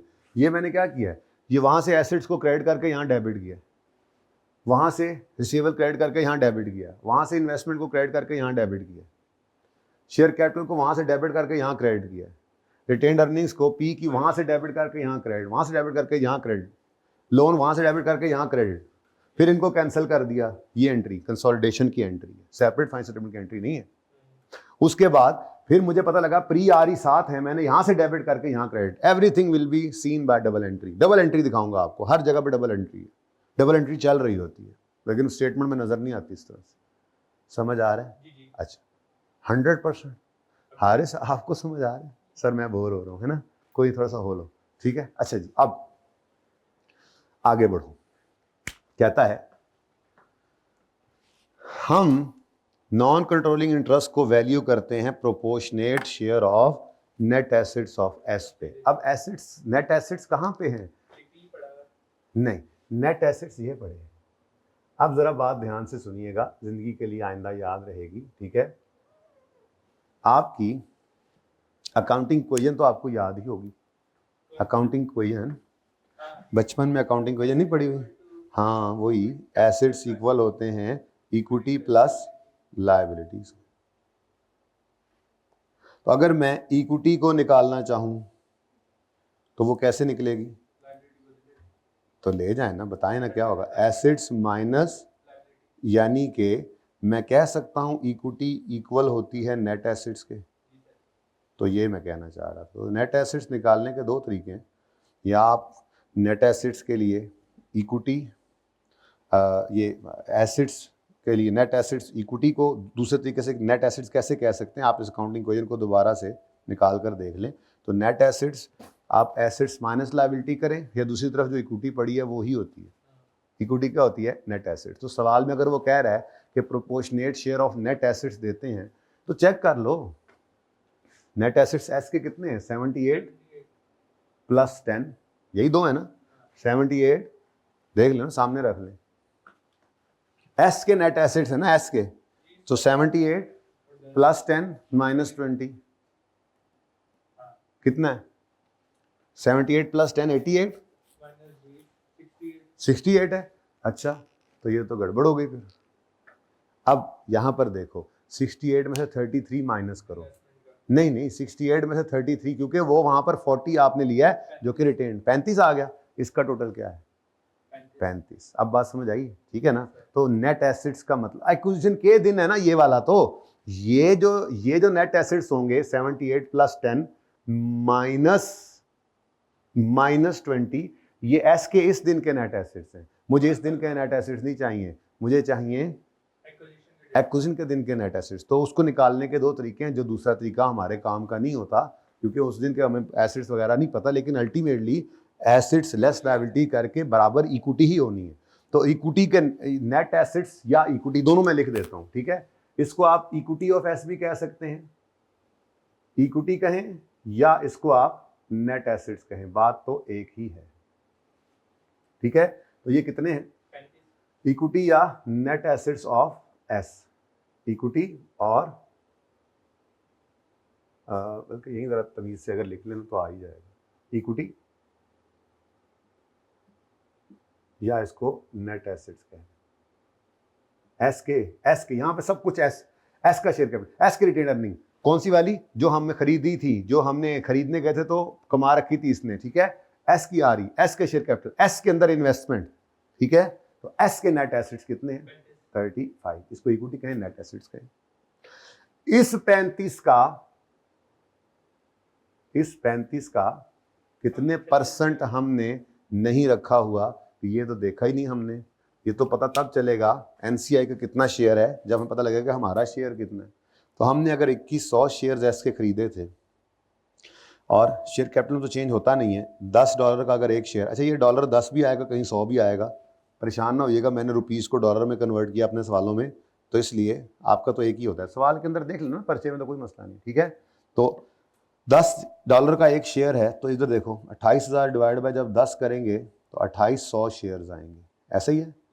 अगर 2800 शेयर्स एस के टोटल हैं और हमने खरीदे हैं उनमें से 2100, तो 2100 डिवाइडेड बाय 2800, क्या आंसर आया 75%, तो ये मेरी शेयर होल्डिंग है, ठीक है। तो यहां कहीं पे करके परसेंटेज ऑफ शेयर होल्डिंग निकाल लेते हैं, पर्चे के अंदर तो फिर शो करनी पड़ेगी ना, ठीक है। तो यहाँ पे मैं शो कर देता हूँ, क्या कहाँ कर दूँ, यहाँ पे कर देता हूँ, वर्किंग नंबर 2.1 कर दो, कुछ भी कर दो, 1.1 कर दो, वर्किंग 1.1, पी एक्वायर्ड एस कितने परसेंट, तो हमने कहा जी 28,000 डिवाइडेड बाय, ये शो कर देंगे ना वर्किंग, $10, जो भी आंसर आता है, ठीक है, वो क्या है 2800 आता है, ठीक है। अब 2800 शेयर्स तो हमने खरीदे हैं ना, ठीक है, तो एक काम ये कर, हाँ सॉरी, एक काम करें डायरेक्ट ही कर लें, 2100 शेयर्स हमने खरीदे, जबकि टोटल शेयर्स कितने हैं 2800, ठीक है, वो निकालना शो करना है तो यहाँ पे शो कर दो, 28,000 डिवाइड बाई 10 यहीं पे कर दो ऐसे, ठीक है, इंटू 100 इज इक्वल टू 75। तो अगर हमने 75% एक्वायर किया है तो फिर एनसीआई के पास कितना है 25, तो अब इस 35 का 25% हमारा नहीं है, ठीक है। देखो अगर आप यूं कह दो ना कि 35 वाली चीज मैंने 36 में खरीदी, तो इसका मतलब मैंने ₹1 की गुडविल निकाली, ₹1 गुडविल का पे किया, हालांकि मैंने 35 वाली चीज 36 की खरीदी ही नहीं, बल्कि इस 35 का 75% कितना बनता है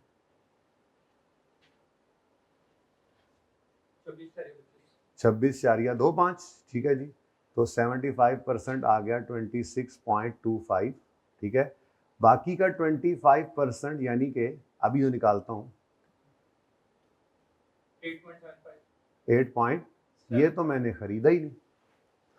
अब मैंने 26 वाली चीज के 36 दिए हैं, ये मेरी गुडविल है, ठीक है। तो अब इसकी तरतीब क्या करें, 8.75 तो एनसीआई को देना है, तो यहाँ पे माइनस करने की बजाय वही तरीका, आप यहाँ से क्या कर दें, इसको डेबिट, जो हिस्सा एनसीआई का है उसको आप यहाँ से निकालें, यहाँ पे आप लिखेंगे एनसीआई, साथ क्या लिख देंगे प्रोपोर्शनेट शेयर, ठीक है। तो यहाँ पे वर्किंग शो करें 35 इंटू 25%, आंसर इज, अब 8.75 एडजस्टमेंट अकाउंट में डेबिट करके एनसीआई में क्रेडिट कर दो, वर्किंग 1 का रेफरेंस दे दो कि वर्किंग 1 में मैंने ये कैलकुलेशन की हुई है, या यूं भी लिख सकते हो एनसीआई प्रोपोर्शनेट शेयर, ये क्या है जी प्रोपोर्शनेट शेयर पे रखा है, अब वर्किंग 1 कह दो। तो सारी चीजें अभी तक double entry, single entry system में तो नहीं चल रहा ना, हम डबल एंट्री सिस्टम में चल रहे हैं, ठीक है, ये सब समझ आया। अच्छा एक काम करते हैं ना, मैं ये सवाल पूरा करता जाता हूँ, फिर इसको आपने पिक्चर ले लेनी है इसकी, फिर सेकंड क्वेश्चन में यही क्वेश्चन रिपीट है, लेकिन मैं सारा मिटा दूंगा, तो फिर दोबारा से एक सवाल भी हो जाएगा, बस एक छोटा सा चेंज है, उसमें एनसीआई को प्रोपोर्शनेट शेयर पे नहीं रखते बल्कि एनसीआई को फेयर वैल्यू पे रखते हैं, सुना हुआ है वैसे ही, हाँ चलो अच्छी बात है, नई चीज़ भी सीख लेंगे। फिलहाल तो ये आ गया, ठीक है। ये आपने किया हुआ था जो वो आपके सामने आ गया। अब ये एडजस्टमेंट हो गई, ये तो मैंने आपके लिए समझाने के लिए किया, वरना तो हमने क्या करना है, ये यहाँ पे लिखना है और ये अब खत्म है कहानी इसकी, और कोई एडजस्टमेंट है नहीं सवाल में। यहाँ पे गुडविल अगर निकल आई तो उसकी इम्पेयरमेंट टेस्टिंग हो सकती है, गुडविल ना निकली, नेगेटिव गुडविल हुई तो वो एक इनकम होती है, उसको क्या करना है वो देख लेंगे, ठीक है। अच्छा, अब एडजस्टमेंट 1 समझो टॉप पे थी, 2 थी, 1 और 2 भी हो गई, और कहता है ओहो ईयर एंड पे गुडविल क्या हो गई, इम्पेयर हो गई बाय 20%। अब पहले गुडविल निकालोगे तो इम्पेयर होगी ना, ठीक है। अब मैंने वर्किंग 1 के पास आना है, वर्किंग 1 से मुझे गुडविल मिल जाएगी या फिर नहीं होगी तो नेगेटिव गुडविल मिल जाएगी, ठीक है। जो भी होगा वर्किंग 1 में ही नजर आएगा, ठीक है। अब जब मैंने इस लेजर को बैलेंस किया तो बैलेंस की फिगर किस तरफ आ रही है, क्रेडिट साइड पे, कितनी, अब ये 9.75 चेक करिएगा जरा, ये 9.75 की एंट्री क्या हो रही है, एडजस्टमेंट अकाउंट क्रेडिट, तो गुडविल डेबिट। अब गुडविल का अकाउंट तो मैं तब बनाऊं को बहुत ही एडजस्टमेंट हो, मैं जाके ब्रैकेट में लिख देता हूं, ठीक है। तो एक गुडविल आ गई मेरी कंसोलिडेटेड फाइनेंशियल स्टेटमेंट्स के अंदर, गुडविल, और गुडविल की एंट्री देखना देखना देखना देखना देखना, ये डबल एंट्री हो रही है 9.75 से गुडविल डेबिट और एडजस्टमेंट अकाउंट, तो यहां से आपको गुडविल मिला करेगी बैलेंसिंग। तो अगर क्रेडिट साइड पे बैलेंस आया करेगा तो ये गुडविल है, ना याद रहे तो आप डबल एंट्री करके देख लेना, एडजस्टमेंट अकाउंट क्रेडिट हो रहा है तो गुडविल डेबिट मतलब एसेट, और कल को इधर आ गया बैलेंस तो ये वाला अकाउंट डेबिट गुडविल, तो ये तो नेगेटिव गुडविल, तो इनकम होती है। वो फिर ये होगा ना कि 30 वाली चीज हमने 25 में खरीद ली होगी तो हमें फायदा हो गया। खैर चलें छोड़े, यहां तक तो मसला। अच्छा, अब गुडविल तो निकल आई है कितनी, 9 अब वो कहता है गुडविल क्या हो गई है जी, इम्पेयर। अब गुडविल अगर इम्पेयर हुई है तो मैं यहाँ पे वर्किंग नंबर 8 कर रहा हूँ, पता नहीं 8 क्यों कर रहा हूँ, ठीक है। अच्छा, अब गुडविल की इम्पेयरमेंट है, इसकी थोड़ी सी वर्किंग ज़बानी कर लेंगे पर्चे में तो, लेकिन अब सिखाने के लिए तो मैंने आपको पूरा ही सिखाना है ना। तो इम्पेयरमेंट ऑफ गुडविल, अब इधर देखिएगा जी, गुडविल 9.75 है, वो कह रहा है कितने से इम्पेयर हो गई है, 20%। अच्छा, 20% अगर इम्पेयर हो गई है तो 9.75 इंटू 20 कितना बनता है, 1.95। ये 1.95 क्या है, इम्पेयरमेंट। इम्पेयरमेंट लॉस की एंट्री क्या होती है, बोलो, इम्पेयरमेंट लॉस डेबिट, और गुडविल को ही क्रेडिट कर दो, मेरा मशवरा है। क्या एक्यूमुलेटेड इम्पेयरमेंट लॉस क्रेडिट करोगे तो वो भी यही जाना है, ठीक है। अब कितनी अमाउंट है, आपने कहा जी 9.75 को हमने 20% किया है तो हमें पता लगा कि ये कितना आ गया, 1.95। अब इम्पेयरमेंट लॉस तो एक एडमिन एक्सपेंस है, गुडविल का इम्पेयरमेंट लॉस क्या होता है, अब एडमिन एक्सपेंस पीएनएल में होता है, और मैं आया पीएनएल मुझे कहीं नजर नहीं आ रहा, पीएनएल नजर नहीं आ रहा, पीएनएल नजर नहीं आ रहा तो क्या करना है, पीएनएल नजर नहीं आ रहा तो क्या करना है, तो फिर बैलेंस शीट में आ रही तो होती है ना, तो फिर पीएनएल का इम्पैक्ट कहाँ पे डाल दें, रिटेन्ड अर्निंग्स में। इसका मतलब ये हुआ कि ये इम्पेयरमेंट लॉस की जो एंट्री है ये एंट्री मैं करूंगा रिटेन्ड अर्निंग्स में, तो रिटेन्ड अर्निंग डेबिट और इम्पेयरमेंट लॉस के। अब गुडविल क्रेडिट, अब अगला मसला आ गया, रिटेन्ड अर्निंग्स तो हो गई, क्रेडिट डेबिट किसकी, रिटेन्ड अर्निंग भी तो दो तरह की हैं, ये सब्सिडरी की होंगी या पेरेंट की होंगी, सब्सिडरी की होंगी या पेरेंट की होंगी, अब अगली बात सुने, देखें जी,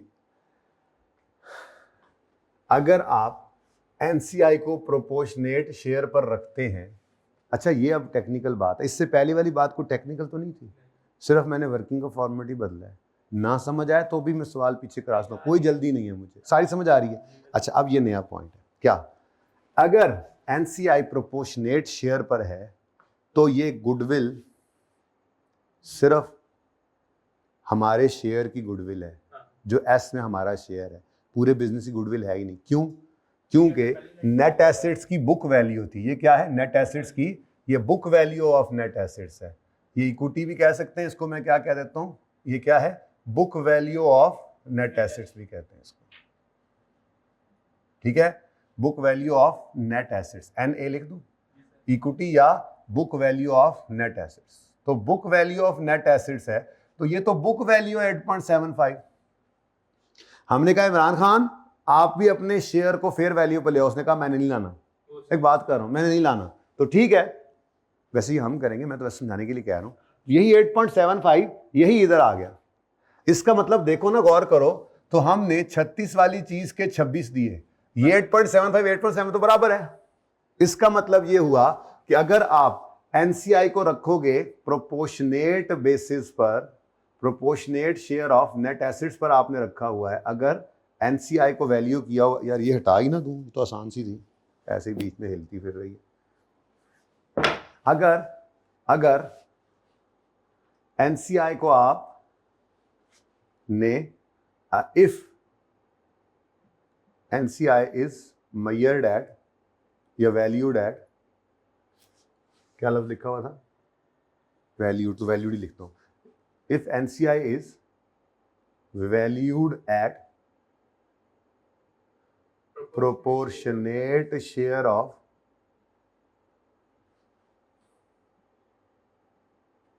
net assets of S, ठीक है जी, then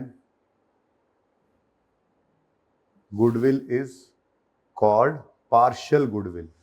गुडविल क्या कहलाएगी जी, पार्शियल गुडविल, मतलब सिर्फ पेरेंट के शेयर की गुडविल है, partial goodwill only relating to parents share, ठीक है जी, partial goodwill. Therefore any impairment loss shall be charged, shall be hit या charged to retained earnings of parent only, retained earnings of RE of, retained earning पूरा लिखे, of to RE of parent only। तो अब parent की RE कहां पड़ी है, नहीं यहां पे CRE में। इसका मतलब मैं यहां पर क्या करूंगा, मैं यहां पर क्या करूंगा, लाल से लिखता हूं ताकि दूर से नजर आए, कंसोलिडेटेड रिटेन्ड अर्निंग्स को हिट करूंगा। ये पढ़ा हुआ था, इतना डीप नहीं जाकर पढ़ा था, पढ़े, ठीक है, कहता मैंने 2 छुट्टियां की थी। एनीवेज कोई बात नहीं बेटा, ये जिन्होंने नहीं पढ़ा था ये मैंने उनको पढ़ाया है, मैंने आपको नहीं पढ़ाया। आपसे तो पूछ रहा हूँ, ये सुना हुआ था, मुश्किल या आसान, बस अभी दूसरा आएगा तो फिर पक्का हो जाएगा। बस ये 2 ही पॉसिबिलिटीज हैं, तीसरी तो है कोई नहीं, ठीक है। तो अगर एनसीआई प्रोपोर्शनेट शेयर पर है तो फिर गुडविल पार्शियल गुडविल है, फुल बिजनेस की गुडविल नहीं है। जब फुल गुडविल नहीं है तो फिर इंपेयरमेंट लॉस भी एस को चार्ज नहीं होना चाहिए, सिर्फ पेरेंट को होना चाहिए। तो इसलिए इंपेयरमेंट लॉस कहां डेबिट करेंगे, सीआरई। तो सीआरई डेबिट और गुडविल क्रेडिट। तो अब देखो ये एंट्री होने लगी है कंसोलिडेशन की, इंपेयरमेंट हो गई 1.95 से सीआरई डेबिट और 1.95 से ये भी गुडविल कंसोलिडेशन की वजह से आई है ना, 1.95 से गुडविल क्रेडिट। कोई मसला, ओके, सवाल इज ओवर। नाउ जस्ट इनको बैलेंस करें लेजर्स को और फिर बैलेंस शीट खत्म। तो इधर देखो, अब बाकी क्या बच रहा है जी, 33। ये 33 क्या है, पोस्ट आरी। ये क्या है, पोस्ट आरी। ये पोस्ट आरी को हमने बांटना है या सारी हम खा जाएं, सारी हमारी नहीं है। इन 33 में से 75% हमारा है, 25% इमरान खान का है मेरा दोस्त। इसलिए यहां पर फिर हम आखिरी स्टेप में सब कुछ करने के बाद 33 का हिस्सा दिया करेंगे। 33, ये 33 क्या है, इधर देखो, 40 माइनस 7, 33, ठीक है। इस 33 का 75% सीआरई को और इस 33 का 25% बेचारे इमरान खान को। कितना, 24.75 और 8.25। ठीक हो गया जी। ये लेजर कभी भी बैलेंसिंग फिगर लेकर बैलेंस शीट में नहीं जाया करेगा, ये लेजर फौत हो जाया करेगा, ये लेजर फौत हो जाया करेगा, ठीक है। और इससे बैलेंस, ये देखो 33 पड़ा था, 33, ये ये ऐसे जाना है, ये दो उंगलियां देख रहे हो, दो, ये क्या है CRE, ये क्या है NCI, ये ऐसे जाना है, यहां पे आके गिरना है 24.75 और 8.25। ठीक है जी। तो ये क्या है भाई, ये 20, ये क्या है जी, ये SRE है, पोस्ट। और ये क्या है जी, आपके पास, हमारे पास भी वही है जी, अपना हिस्सा। तो इसका मतलब CRE में क्या आता है, पेरेंट, यार ये लिखा ही नहीं, सॉरी, ये लिख दो कोई बात नहीं, इम्पेयरमेंट लॉस लिखो और ब्रैकेट में गुडविल लिख दो अपनी निशानी के लिए। वैसे तो वर्किंग है, कोई मसला नहीं है, ना भी लिखते तो ठीक है।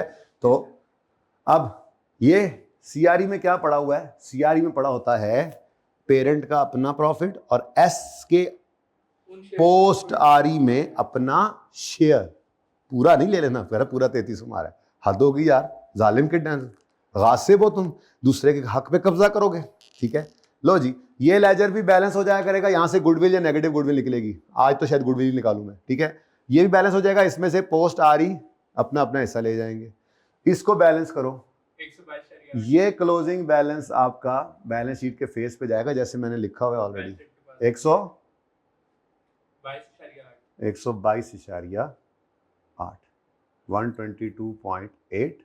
लो जी, ये भी लेजर हो गया बैलेंस, और NCI भी बैलेंसिंग फिगर PNL में, बैलेंस शीट में लेकर, PNL में बैलेंस शीट में लेकर जाया करेगा। तो NCI का क्लोजिंग बैलेंस क्या आ रहा है जी, इमरान खान को जो हिस्सा देना है ना बेटा, उसमें उसका पोस्ट रिटेन्ड अर्निंग्स का उसका प्रॉफिट भी डालो जी, 0.5 है,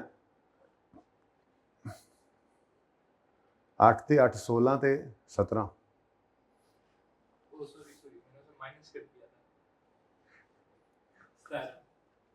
ठीक है। तो CRE 122.8 आ गया, NCI 17 आ गया, और मजे का काम है। सर ये शेयर्स के अलग, ये इसमें शेयर भी कम होता था हमेशा, समझ नहीं आती कौन से अमाउंट कहां लेके जाते। अब समझ आई है? दूसरे सवाल में तुम दूसरों को समझाने के काबिल भी हो जाओगे इंशाल्लाह, सारे बच्चे। तो जिसको मसला हो कंसल्टेशन में ऐसे समझा देना उनको जी। अच्छा, ये हो गया जी, 17 भी आ गया जी। उसके बाद क्लोज करो, PPE का क्लोजिंग क्या आ रहा है, ये असल में ना मैंने ये इसलिए यूं लिखा था कि मैंने ना यहाँ पर वर्किंग का रेफरेंस देना था यार आप लोगों के लिए। ठीक है, तो ये कहाँ से आया था जी, वर्किंग नंबर 1 से, और जो माइनस हुआ है -1.95, ये डायरेक्ट भी हो जाया करेगा आने वाले दिनों में, लेकिन फिलहाल मैंने डायरेक्ट नहीं किया। ये कहाँ से आया जी, वर्किंग नंबर 8 से जी। टोटल ऊपर वाला 183 7.8 0 लिख दो, कोई बात नहीं, और ये बन गया ग्रैंड टोटल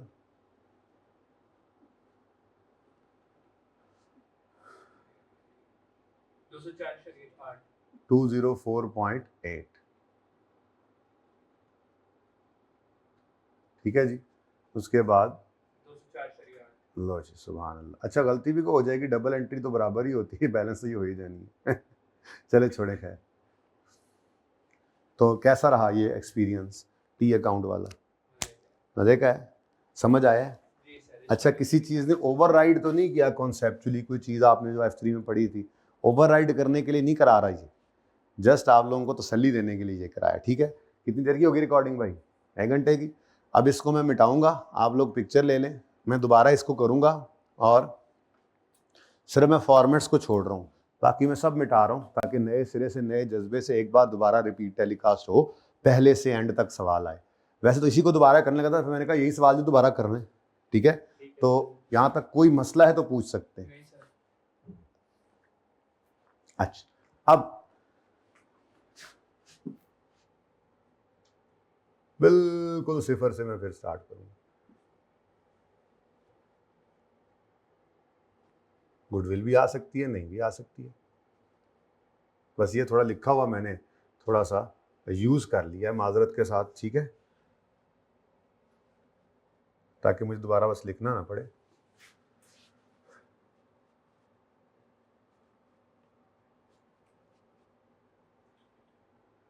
बल्कि ये जाने ही दो, सिर्फ लेजर छोड़।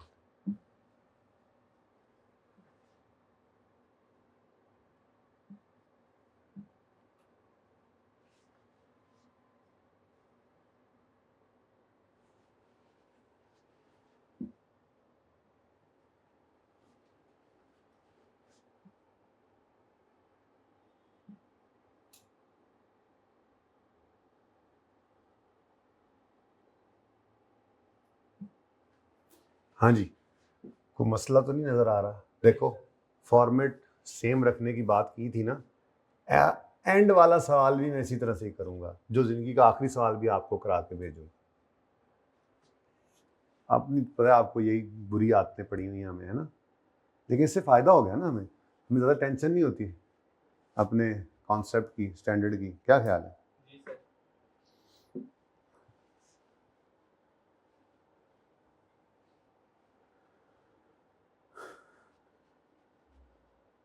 भाई तस्वीर सिर्फ नहीं, घर जाके इसको करना है आजकल का। अब आपका काम बढ़ा रहना है, ठीक है, अच्छा खासा काम करना। मसला इंशाल्लाह ज़िंदगी में नहीं आया कंसोलिडेशन में, अल्लाह ने चाहा तो आराम से पासिंग मार्क्स मिलेंगे। ले जी, आ जाए क्वेश्चन नंबर 2 में। अब क्वेश्चन 2 में कहता है assume all data is same as in question 1 except that NCI is valued at fair value which on acquisition date was 11,000 और गुडविल ये 30 जून पर इम्पेयर हो रही है। तो इसका मतलब अगर मैं ना सिर्फ ये कर दूं,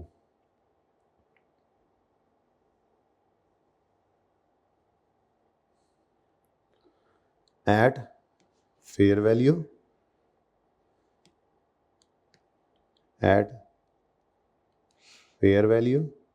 ये सवाल बदल रहा है, विच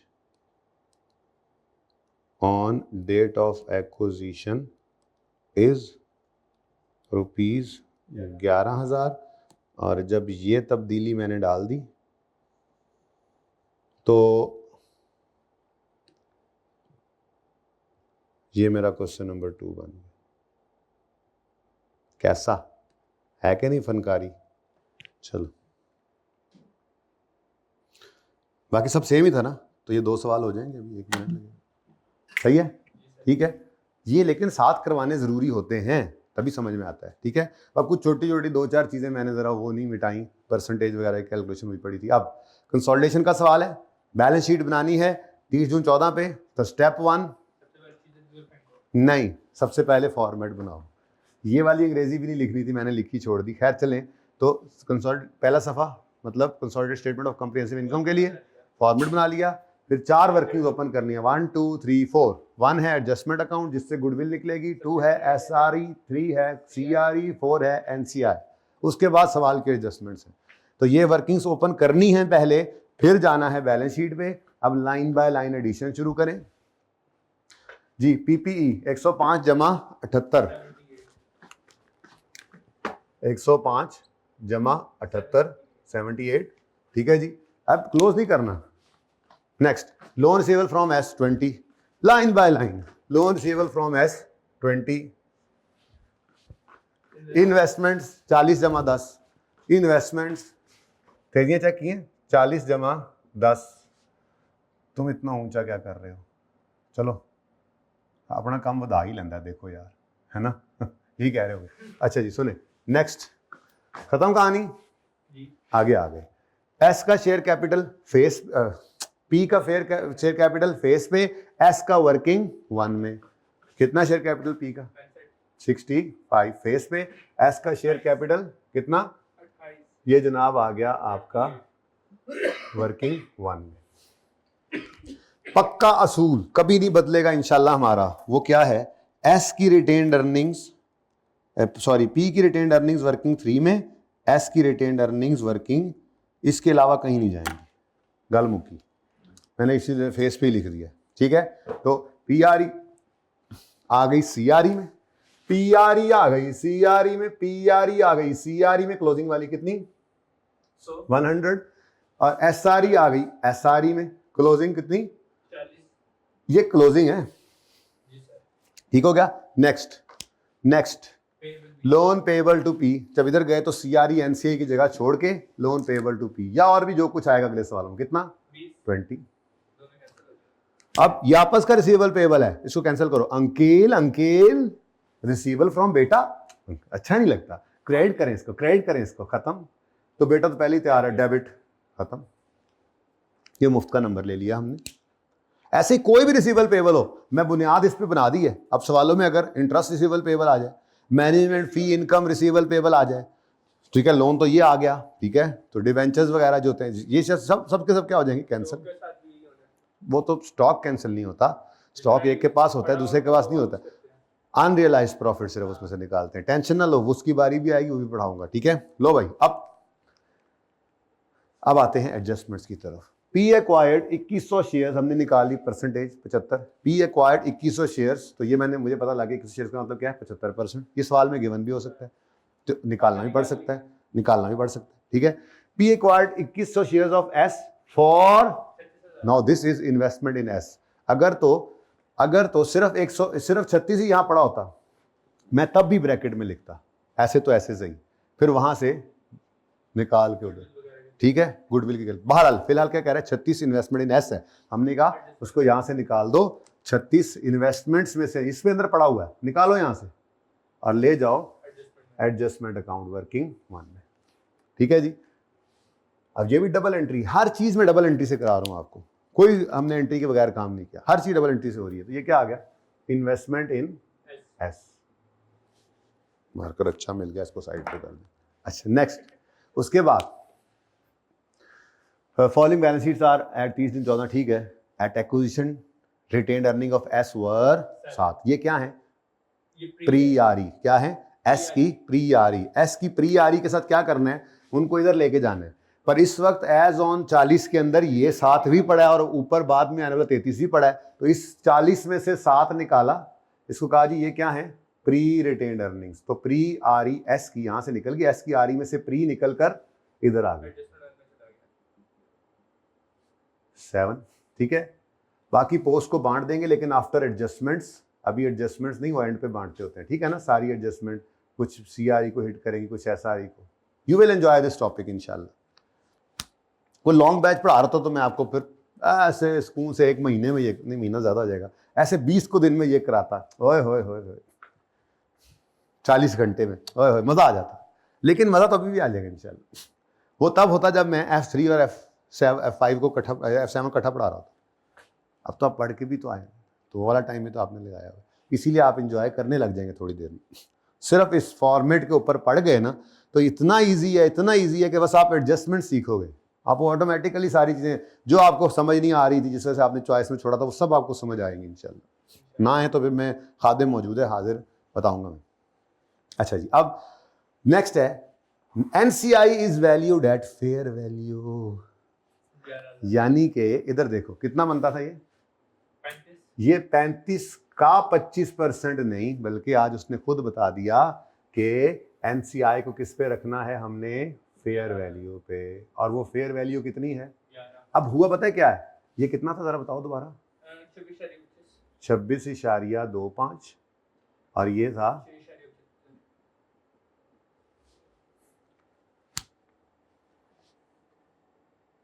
ये नहीं, 6.75 नहीं है,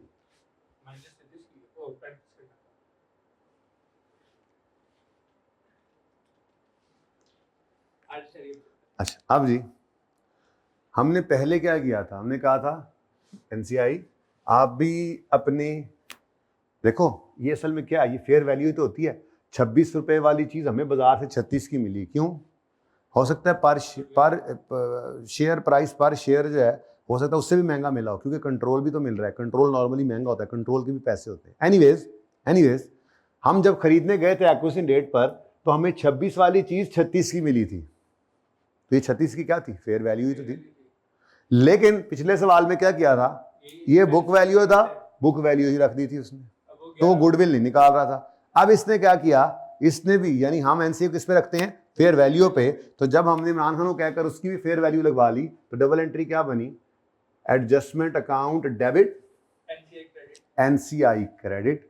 लेकिन अब प्रोपोर्शनेट शेयर की बजाय क्या आ गई, फेयर वैल्यू। तो ये कोई वर्किंग का रेफरेंस देने की जरूरत नहीं, सवाल में गिवन थी, और अगर आप वहां पे निकालते वर्किंग 1 में तो रेफरेंस दे सकते थे। बाकी अगर डबल एंट्री देखनी है तो यूं कर लो, चलो वर्किंग 1 डबल एंट्री वहां से आ रही है। और समझ आ रहा है कहाँ पे क्या जाना था।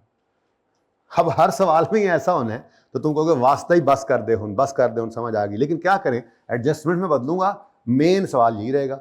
अब पर्चे के अंदर अगर आपको एक आधी एडजस्टमेंट नहीं भी आती होगी ना, सवाल आप 70-80% नंबर लेकर ही उठेंगे इंशाल्लाह, क्योंकि हम तरतीब ही एक रखेंगे, सवाल बुनियादी चीजें ऐसी रहनी है। ठीक है, अच्छा अब हो गया जी ये काम। अब वो कहता है एट ईयर एंड, मैंने ये 2 बना लिया इसलिए सारा सवाल वही पढ़ रहा हूँ। At year end goodwill is impaired by 20%, तो गुडविल पहले निकालो फिर ही पता लगेगा। अब गुडविल कितनी आ गई, गुडविल बैलेंसिंग इस तरफ आ रही है 12, डबल एंट्री बनेगी गुडविल बैलेंस शीट के अंदर, गुडविल डेबिट, गुडविल कितनी 12। अब ये कहां से आई है, वर्किंग 1 से गुडविल आ गई जी। ठीक है, तो ये गुडविल हमें कहां से मिली, ये वर्किंग 1 से। मैं ब्लू इसलिए देख रहा हूँ, कंसोलिडेशन करते हुए सारे काम हम कर रहे थे ना, तो ये ब्लू सारे काम मैंने जो रखे हुए हैं ये कंसोलिडेशन के वक्त के, मतलब कंसोलिडेशन की एडजस्टमेंट। अब ये भी ऐसा ही था, खैर चलो। अब अगली बात, अब इसकी इम्पेयरमेंट करनी है, तो हम आए इधर और हमने आके यहाँ पर लिखा ये 12 वर्किंग 1 वाला लो, उसको 20% करो, आंसर क्या आता है 2.4। अब 2.4 की एंट्री कर दी हमने, इम्पेयरमेंट लॉस डेबिट, तो पहले एंट्री कर लेते हैं हम। अब इम्पेयरमेंट लॉस वैसे तो एडमिन एक्सपेंस में जाना था, पर पीएनएल चूंकि है नहीं हमारे पास, तो हमें आरई हिट करनी है। भाई सब्र से, जरा सब्र से चलना पड़ेगा, वरना तो फिर पहले जैसा हाल हो जाना तुम्हारा। तो भाई एक्सपेंस या इनकम की हिट किसको दे दो, रिटेन्ड अर्निंग्स को। अब अगला सवाल पैदा होता है कि ये गुडविल पार्शल है या फुल, उधर रखो भाई, उधर रखो, मैं तो मोबाइल देखने गया था, मुझे लगा शायद वाइब्रेट हो रहा है। ये गुडविल पार्शल है या फुल, आज ये बिजनेस पूरे की गुडविल है। ठीक है, क्योंकि इधर देखो, इसको इधर रख देते थे सिर्फ, तो हम कहते थे 26 वाली चीज 36 में मिली है, लेकिन आज हमने इसको भी उठाकर किस पे रख दिया, तो जब इधर पूरे बिजनेस की फेयर वैल्यू आ गई, पूरे बिजनेस की फेयर वैल्यू आ गई, तो ये फिर गुडविल भी फुल गुडविल है। ये गुडविल क्या है, फुल गुडविल है। पिछले वाली के साथ यहाँ लिख लेना चाहिए था पार्शल, बहरहाल चलो अब यहाँ पे लिख रहा हूँ, ये कौन सी गुडविल है जी, फुल गुडविल है। पिछली वाली कौन सी थी, पार्शल। ठीक है, ये कौन सी है, फुल गुडविल। अब if NCI is valued at fair value, if NCI is valued at fair value, then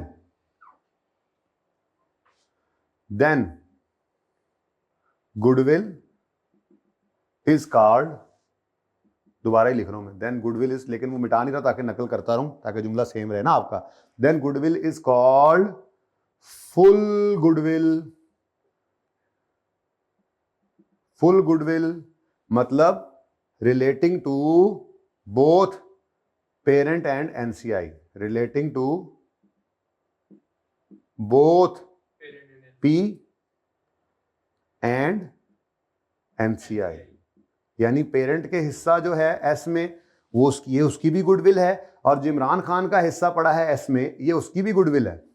therefore अगर गुडविल दोनों की है तो फिर इंपेयरमेंट लॉस भी दोनों को हिट होना चाहिए। देयरफॉर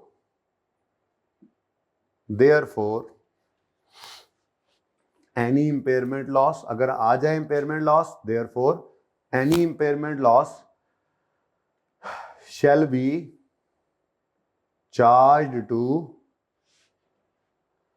RE of,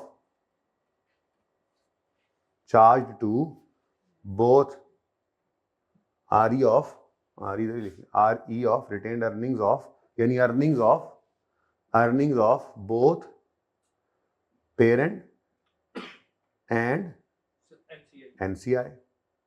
इसका मतलब ये हुआ, पेरेंट की रिटेन्ड अर्निंग्स तो ये पड़ी है,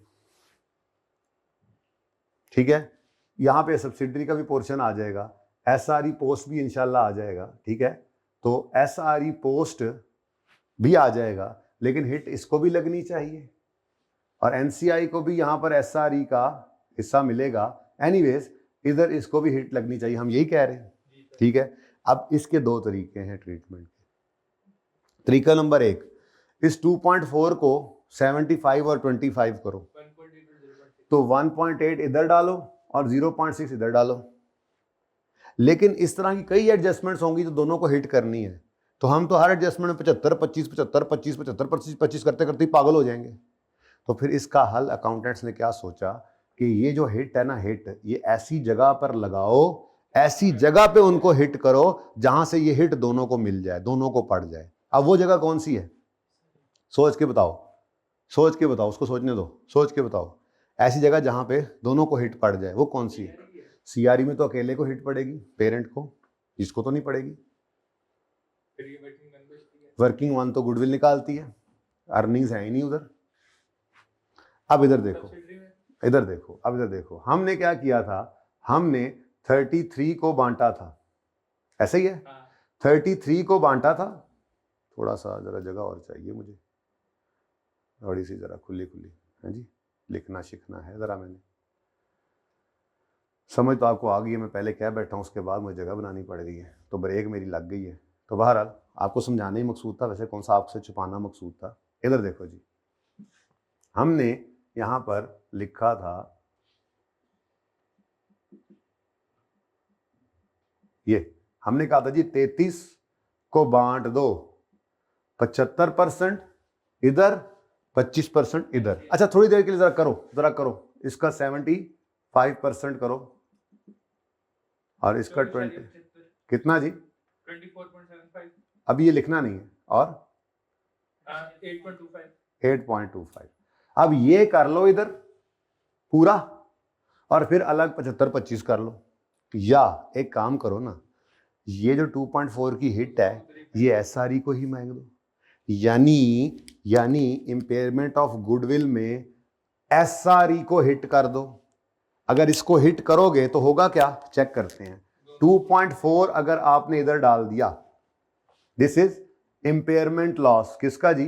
गुडविल का, जो क्वेश्चन 1 में कहां पड़ा हुआ था? एसआरई में। क्वेश्चन 2 में कहां आ गया? सॉरी, क्वेश्चन 1 में कहां पड़ा हुआ था? सीआरई में। क्वेश्चन 2 में कहां आ गया? एसआरई में। वजह क्या है? क्वेश्चन 1 में प्रोपोर्शनेट शेयर ऑफ गुडविल था, तो सिर्फ पी को हिट करना था। यहां पे फुल गुडविल है, दोनों को हिट करना है, तो ऐसी जगह हिट करो इस एडजस्टमेंट को कि दोनों को असर चला जाए। अब देखो कैसे असर जाएगा, देखो कैसे असर जाएगा। एक ये था, यहां पूरा प्रॉफिट लिख के यहां से निकालते, और एक ये है बांटने वाली चीज को ही कम कर दो। कितनी बच गई?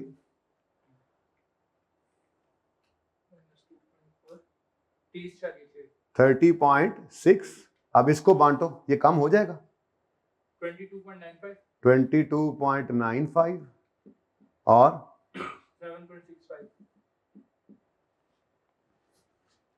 तो यहां पर आएगा अब 22.95, जो पहले पता नहीं कितना आया था, पिछले सवाल पता नहीं कितना आया था, अभी भी लिखा था वैसे तो, और यहां पे क्या आ गया? 7.65, जो पिछले सवाल में ज्यादा आया था। ठीक है ना, तो ये ही कम कर दिया हमने। वहां पे हिट पड़ी, अब ये कम हो गया, ये कम हो गया, मतलब यहां पे फिर कुछ अब करने की जरूरत नहीं। लेकिन कॉन्सेप्ट क्या है? दोनों को हिट लगनी चाहिए थी। क्यों? क्योंकि गुडविल क्या है? फुल। अगर एनसीआई को वैल्यू करते हैं हम फेयर वैल्यू पर, तो गुडविल विल बी फुल। अगर फुल गुडविल होगी तो फिर इंपेयरमेंट लॉस को चार्ज करना है बोथ को, तो ऐसी जगह हिट करो जहां पे दोनों को हिट लग जाए, तो वो जगह कौन सी है? एसआरई। तो सवाल खत्म हो गया, ठीक है, इसको कर दिया इत्तेफाक से। क्लोजिंग निकालेंगे तो 122.95 और यहां पे आएगा 18.65। 122.95 18.65, ये जीरो हो गया। बाकी भी बता दो। ओह, इंपेयरमेंट की डबल एंट्री पूरी नहीं की। इधर देखो, सॉरी, वो यहीं से आगे जज्बाती हो गया था। इधर देखो, नजर आ गया बाहर। देखो 2.4 में को एसआरई में डेबिट किया और गुडविल से क्या कर दिया? क्रेडिट। कितने से? 2.4। ठीक है, तो ये मैंने निकाला, चूंकि वर्किंग 8 में हुआ है इसलिए मैं वर्किंग 8 का रेफरेंस दे रहा हूँ आपके लिए। ठीक है जी, बोलो। 183 9.6 और 14 टोटल 206.6 और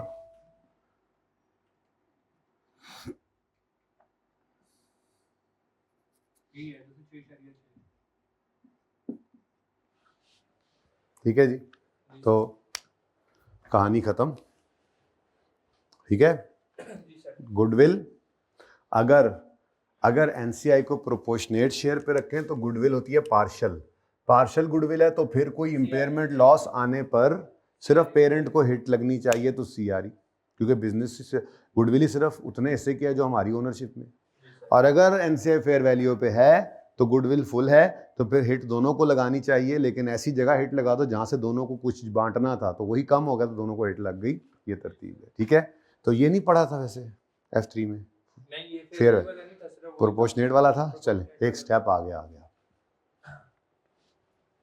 ठीक है जी, क्वेश्चन 2 कर दूं, आप पिक्चर ले लें। Question number 2